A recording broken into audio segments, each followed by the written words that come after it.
regarde en vue 3D le mur que je viens de créer, le mur de façade, je vois que la brique est bien présente sur la face extérieure du mur, mais qu'au niveau de la face latérale du mur, lorsque celui-ci n'est pas engendré de ce type-ci avec un autre mur, je n'ai pas de hachure de brique.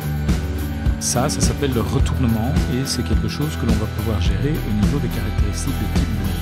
Donc je vais de nouveau aller dans les propriétés de type et je vois que j'ai ici la possibilité de gérer un retournement des couches aux insertions, c'est-à-dire aux fenêtres, et aux extrémités du mur, c'est-à-dire un élément de ce type-ci.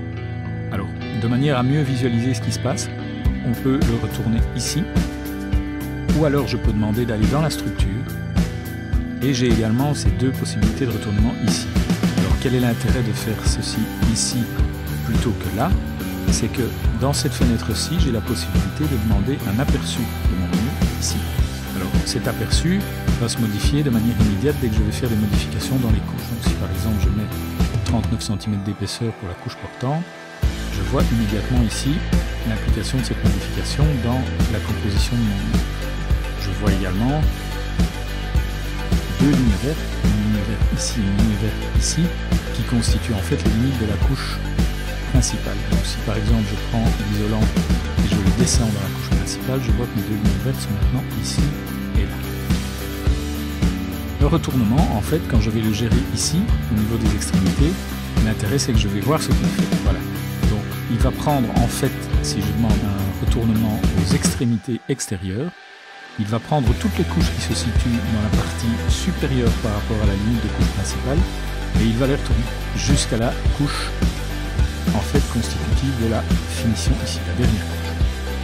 Alors, j'ai la possibilité de choisir dans ces trois couches celles qui doivent se retourner ou pas. Pour cela, je vais simplement cocher ou décocher la case de retournement ici. Donc si par exemple je décoche l'isolant, le béton va être tout droit avec l'isolant et c'est uniquement les deux couches supérieures, c'est-à-dire le vide et la brique, qui vont se retourner.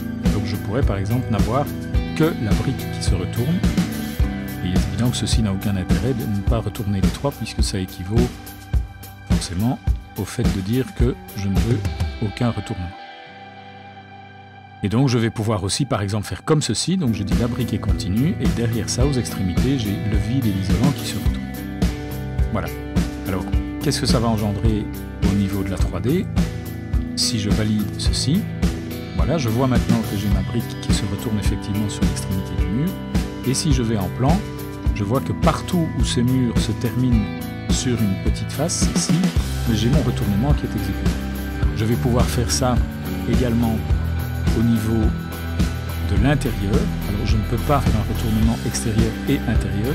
Si je prends intérieur, c'est la couche de plafonnage intérieur qui va se retourner jusqu'au contre la dernière couche constitutive du mur. Par contre, au niveau des insertions, au niveau des fenêtres, on le verra plus tard quand on passera aux créations de famille, mais je peux demander de retourner l'extérieur, l'intérieur ou les deux, ce qui sera utile au niveau des fenêtres.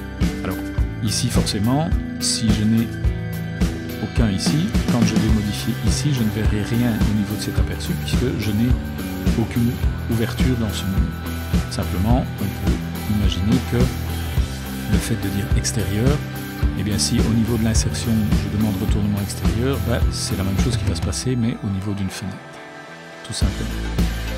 Alors grâce à cela on va par exemple pouvoir, je vais vous présenter un cas de figure, donc j'ai un mur ici qui est en retournement, eh bien je pourrais par exemple avec un seul mur créer un mur pilier qui aurait par exemple une ossature béton et puis l'isolant, le vide et la brique qui tournent autour et qui constituent un pilier.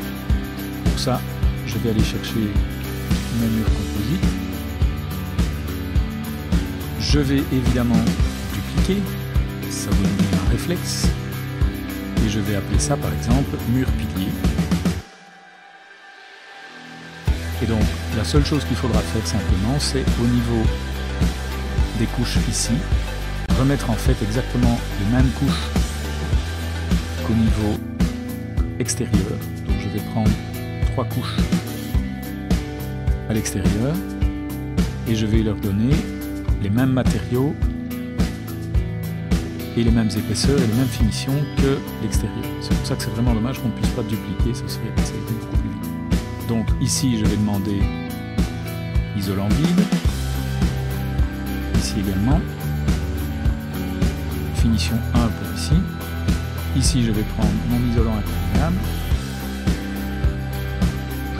Je vais prendre ensuite la couche d'air. Et je vais prendre la brique commune. Je vais donner les mêmes épaisseurs, 8, 5, 9. 8, 5, 9. Voilà, et vous voyez que j'ai à ce moment-là un mur composite, mais qui va constituer en une seule fois un pilier. Donc je vais cliquer 2 points, et je vais avoir ceci.